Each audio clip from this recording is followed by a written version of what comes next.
आरा शहर के बामपाले स्थित ज्ञान ज्योति आवासीय विद्यालय द्वारा बाल संसद का मंचन आरा बक्सर 4 लेन पर कटिया रोड सिकंदरपुर स्थित जिनवानी मैनेजमेंट कॉलेज परिसर में किया गया।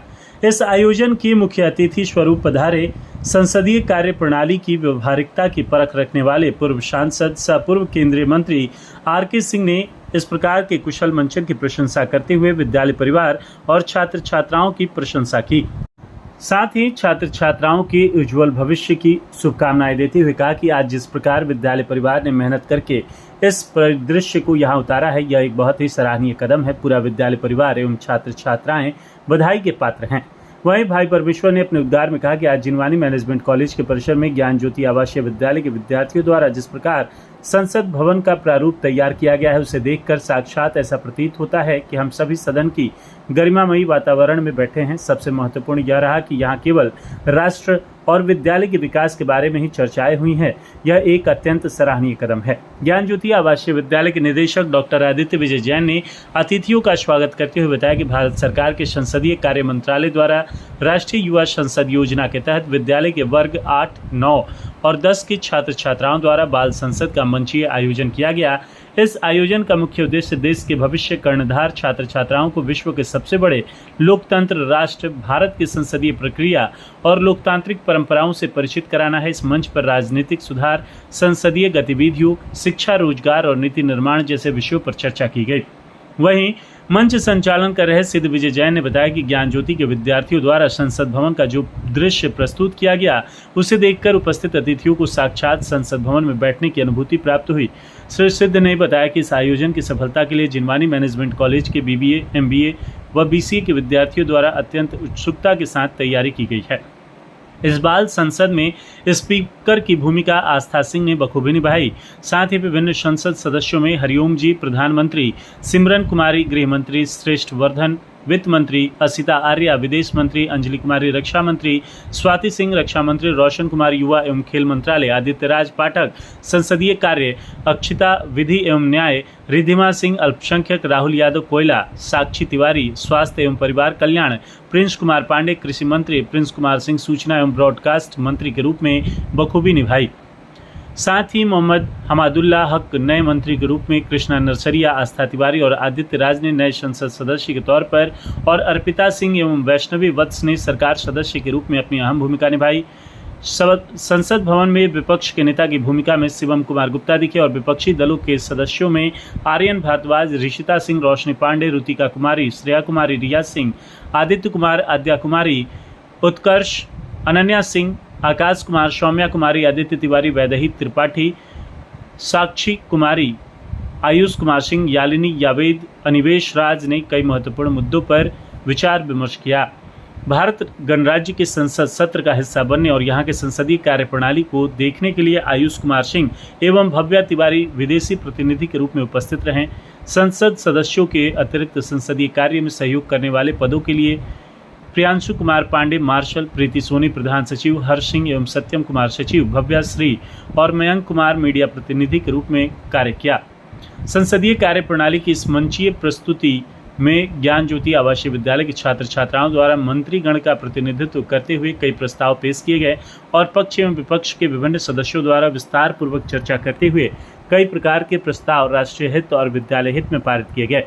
ज्ञान ज्योति आवासीय विद्यालय के प्राचार्य डॉक्टर CP जैन ने बताया कि इस कार्यक्रम की सफलता के लिए पूरा विद्यालय परिवार तत्पर था और विशेष रूप से शिक्षकगण में कोऑर्डिनेटर के रूप में रविकांत और रविरंजन नारायण की भूमिका अत्यंत सराहनीय रही। बाल संसद के इस मंच के कार्यक्रम में मुख्य रूप से इंजीनियर धीरेन्द्र सिंह, आलोक अंजन, शंभू चौरसिया, विभू जैन, दुर्गाराज, सुनील कुमार, राम दिनेश यादव आदि समेत सैकड़ों गणमान्य लोग उपस्थित रहे। कार्यक्रम को सफल बनाने में राकेश पाठक, तबस्सुम बानो, अमित वर्मा, आशुतोष दीक्षित, जिनवानी जैन, संजय कुमार सनी आदि प्रमुख रहे।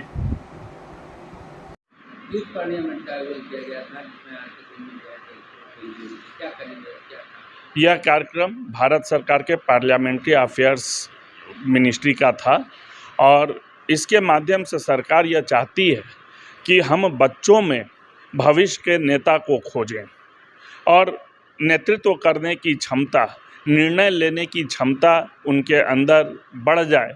इस कार्यक्रम के माध्यम से यह अपेक्षा भी है हमारी बच्चों के साथ। और किस प्रकार सदन में हमारे राजनेता, हमारे एमपी, हमारे रिप्रेजेंटेटिव्स निर्णय लेते हैं राष्ट्र हित में, और हम अपने राष्ट्र को किस प्रकार आगे की ओर ले जा सकते हैं, यह सब चीज़ें बच्चों ने आज इस पार्लियामेंट्री कार्यक्रम के थ्रू सीखा। कौन क्लास के बच्चे? 9th और 10th के बच्चे थे। कौन स्कूल? ज्ञान ज्योति आवासीय विद्यालय के सारे छात्र थे।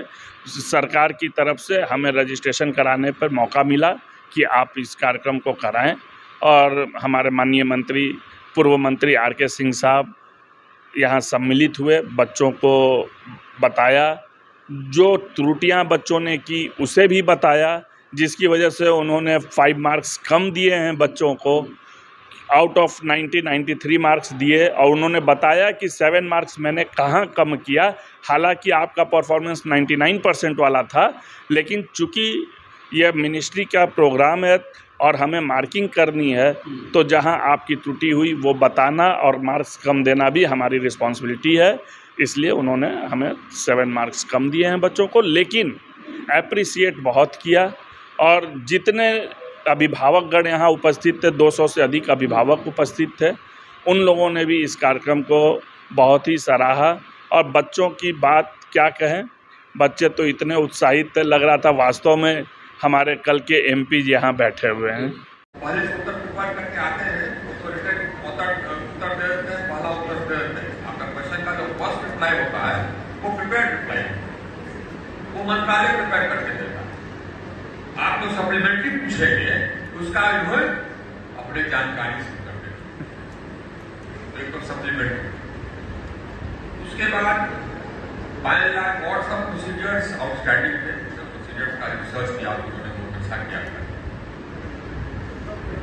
जो रिप्लाई होता है मिनिस्टर का कोई भी डिबेट का, उसका एंड में होता है। पहले आप अपना ये जो भी पॉइंट्स आना रहता है, चाहे ट्रेजरी बेंच को या ऑपोजिशन बेंच को, पॉइंट आते जाते हैं और मंत्री अंत में उठ करके उसका रिप्लाई। तो मोटा मोटी वो प्रोसीजर है, और अंत में जो रिप्लाई देते हैं उसमें वो उनको कवर करता है वो सारे बिल जो कि ऑपोजिशन में या आपके ट्रेजरी बेंच पे था। बहुत सारे बात जो आपने कवर किया, कुछ बिल को आपने कवर नहीं। As a member of lower house of the youth parliament, do swear in the name of God that I will bear true faith and allegiance to the Constitution of India as my last established, that I will uphold the sovereignty and integrity of India, and that I will faithfully discharge the duty upon which I am about to enter.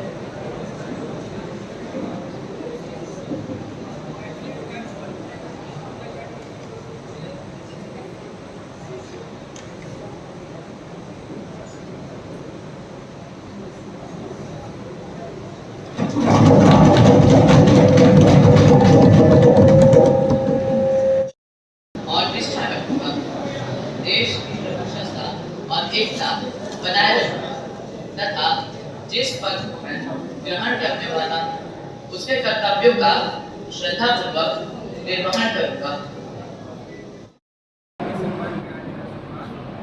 सदस्य द्वारा अर्पित की गई श्रद्धांजलि में स्वयं को सहयोजित करता हूँ। श्री सुशील कुमार मोदी पत्रकारिता जगत, लोकतंत्र एवं आम आदमी के लिए गहरी क्षति है। He was truly an uncommon man, rightly representing a common man. I request the House to stand in silence for a while to express our deep sorrow. Secretary General, may convey the message of mourners to the bereaved family. Yes, madam.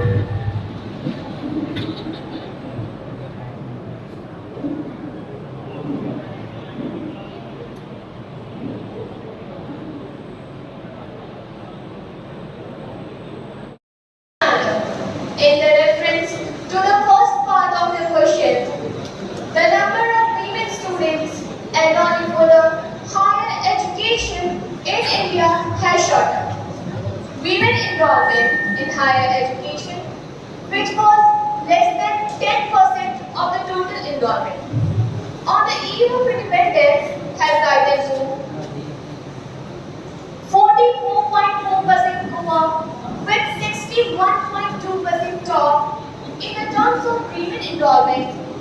Head कहेगा, कृपया फाइलों से बाहर आइए madam. Members, please maintain the decorum of the house. मैं सदन में बैठे अपने साथियों का ध्यान एक और घटना पर आकर्षित करना चाहूंगी, जहां पहले अगर किसी पूर्वोत्तर के नौजवान या किसी भी महिला से मिलती थी तो उनका यह कथन होता था कि भारत सरकार वो तो हमें कब दिला चुके हैं, क्योंकि ना तो उनके पास रोजगार है और ना ही उच्च शिक्षा।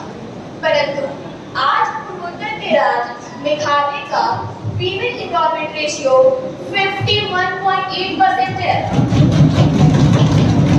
जो यह दर्शाता है कि हमारी सरकार द्वारा स्थापित की गई नीतियां कारगर साबित होगी।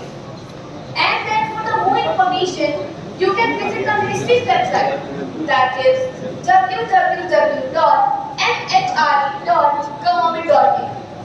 वैसे मैं एक और बात कहना चाहती हूँ, हमारी सरकार द्वारा कंप्यूटर शिक्षा की भी योजना लागू की गई है। अब आते हैं दूसरे प्रश्न पर। As regarding the question about the scheme introduced, the government of India has recently approved a scheme to provide full interest subsidy during the period of moratorium, that is, course period plus 1 year or 6 months after getting job, whichever is earlier on loans taken by students from scheduled banks. Next question, question number 402. Mr. Utkarsh, please. Honorable Speaker, Madam, an eminent daily recently reported the gift of fertilizer to the tune on the occasion of his marriage by his in-laws in Haryana. Will the Minister of Agriculture refuse to state the availability of fertilizer to the farmer of Haryana for Rabi crop season 2023 and 2024? B.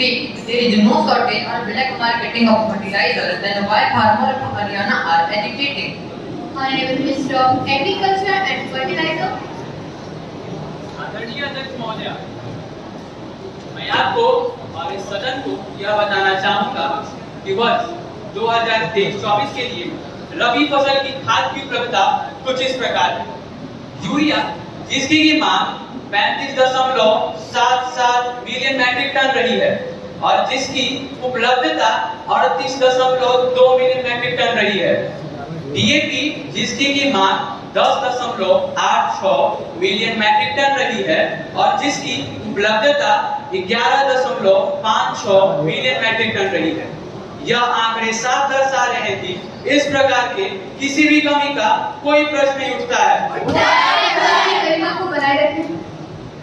मंत्रालय की ओर से की गई खाद की आपूर्ति चरणों में यथाक्रम की जाती है तथा आजकल भारी बारिश और कोहरे के चलते बाढ़ के चलते यातायात बाधित रहता है। इसलिए इस प्रकार की किसी भी कालाबाजारी या जमाखोरी का रिपोर्ट प्राप्त नहीं हुआ है। इसीलिए बिना किसी जांच के आधार पर संसद में कोई भी बात कहकर संसद का समय बर्बाद ना करें। और आप शायद यह भूल रहे हैं कि हमारी नीति ही है किसानों को अच्छी सुविधा और शिक्षा प्रदान करना। Next question, question number 403. Mr. Akash, please. किसी का भी गिरे यहाँ नस्ले आदम का खून है कि खून, किसी का भी गिरे यहाँ नस्ले आदम का खून है। बच्चे शहर पार के ही सही पर किसी के दिल का सुकून। माननीय अध्यक्ष महोदय, क्या माननीय रक्षा मंत्री यह बताने की कृपा करेंगे कि विगत 3 वर्षों के दौरान भारत पाकिस्तान सीमा पर गोलीबारी में कितने जवान एवं नागरिक शहीद हुए हैं तथा सरकार की ओर से इस प्रकार की गोलीबारी को रोकने के लिए क्या प्रबंधन सुनिश्चित किए गए हैं तथा शोक संतप्त परिवारों को कितना मुआवजा मिला है। Honorable Minister of Defence. माननीय अध्यक्ष महोदय, जैसा कि श्रीमान ने कहा, विगत 3 वर्षों के दौरान भारत पाकिस्तान सीमा पर गोलीबारी में शहीद हुए सुरक्षा कर्मियों एवं नागरिकों के ब्यौरे निम्नवत हैं। शहीद हुए सुरक्षा कर्मियों की संख्या 2022 में 37, 2022 में 23, 2023 में 7 रहे हैं। मारे गए नागरिकों की संख्या 2021 में 27, 2023 में 27 रहे हैं। की घटनाओं में शहीद हुए जवानों के परिवारों के लिए केंद्र सरकार की ओर से 15 लाख रुपए मुफ्त मुआवजे का प्रावधान है। सेना सामूहिक बीमा निधि कार्यक्रम के अंतर्गत अफसरों एवं ACGO OR क्रमशः 50 लाख एवं 25 लाख रुपए बीमा निधि का भी प्रावधान है। सर्वप्रथम मैं अपने अभिभावक, इस कॉलेज के पैट्रन, साथ ही इस कॉलेज के स्थापना के लिए प्रेरणा देने वाले इस व्यक्तित्व जो आर.के. सिंह के नाम से जाने जाते हैं, वह हमारे पूर्व सांसद, विकास पुरुष, भारत सरकार के ऊर्जा मंत्री, आप हमारे इस कॉलेज में बच्चों के, विद्यालय के बच्चों के सम्मान को बढ़ाया, मान को बढ़ाया, उनके कार्यों को देखने के लिए आप यहाँ उपस्थित हैं। हम आपका स्वागत, अभिनंदन करते हैं। आप हमेशा से, मुझे लगता है कि 2017 से मैं आपके साथ जुड़ा हूँ और आपका आशीर्वाद हमेशा हमें और हमारे पूरे परिवार को मिलता रहा है। मैं आपका कृतज्ञ हूँ। आपका स्वागत, अभिनंदन आपके इस महाविद्यालय में करता हूँ। मैं स्वागत करता हूँ अपने अभिभावक चाचा परमेश्वर जी का, धीरेन्द्र भैया का, मेजर राणा साहब का, शंभू भाई का, अपने दुर्गा राज जी का व आलोक रंजन जी का, साथ ही साथ जितने भी मेरे साथी सहयोगी, इस नगर के विशिष्ट व्यक्तित्व यहाँ उपस्थित हैं, मैं आप सभी का स्वागत, अभिनंदन इस बाल संसद कार्यक्रम में जो भारत सरकार के रूपरेखा से तैयार की गई है उसमें स्वागत, अभिनंदन करता हूँ। मैं अपने उन तमाम उर्दी राजनीतिक जो आज एक नाट्य के माध्यम से देश के संसद को रिप्रेजेंट करने आए हैं, पूरी उम्मीद है कि आप में से कुछ इस राष्ट्र के दिशा और दशा को एक नया राह दिखलाएंगे और वास्तव में 2047 में हमारा राष्ट्र आपके नेतृत्व में एक विकसित राष्ट्र होगा। यदि डिसाइड किया जाता है कि यह प्रोग्राम हमारे कॉलेज में या हमारे विद्यालय में होना चाहिए, तो आप सभी उस कार्यक्रम को जीवंत करने में लग जाते हैं और आपकी मेहनत का ही प्रतिफल होता है कि हमारा विद्यालय या महाविद्यालय सभी कार्यों को, सभी कार्यक्रमों को बहुत ही सफलतापूर्वक पूर्ण करता है। मैं आप तमाम साथियों का स्वागत, अभिनंदन करता हूँ। मैं स्वागत करता हूँ तमाम छात्र छात्राओं का जो इस कॉलेज के हैं या ज्ञान ज्योति विद्यालय से 10th 11th 12th के बच्चे आए हुए हैं, उन सभी का मैं इस कार्यक्रम में स्वागत, अभिनंदन करता हूँ। आपको आज इस एक्ट में भाग लेने का मौका नहीं मिला, परंतु यह निश्चित है कि आप सभी इस एक्ट से एक प्रेरणा लेंगे और भविष्य में अपने राष्ट्र की दशा दिशा बदलने में आपका भी एक सफल हाथ होगा, क्योंकि सिर्फ राजनीति के माध्यम से ही हम दशा और दिशा नहीं सुधार सकते। हमें एक अच्छे इंडस्ट्रियलिस्ट की आवश्यकता है, हमें अच्छे उद्योगपतियों के साथ साथ कृषकों की भी आवश्यकता है, IT के लोगों की भी आवश्यकता है, सेना में फौज में भर्ती होने वालों की भी आवश्यकता है। तभी एक राष्ट्र सुदृढ़ राष्ट्र के रूप में नजर आएगा और हम 2047 जो हमारे प्रधानमंत्री जी का सपना है कि विकसित राष्ट्र हो, तो आप सभी के साथ हम लोग विकसित राष्ट्र जरूर होंगे। यह पूर्ण विश्वास आज आप सभी के परिकल्पना से तैयारी को देख के ऐसा महसूस ही नहीं, विश्वास दिखता है। मैं यहाँ पधारे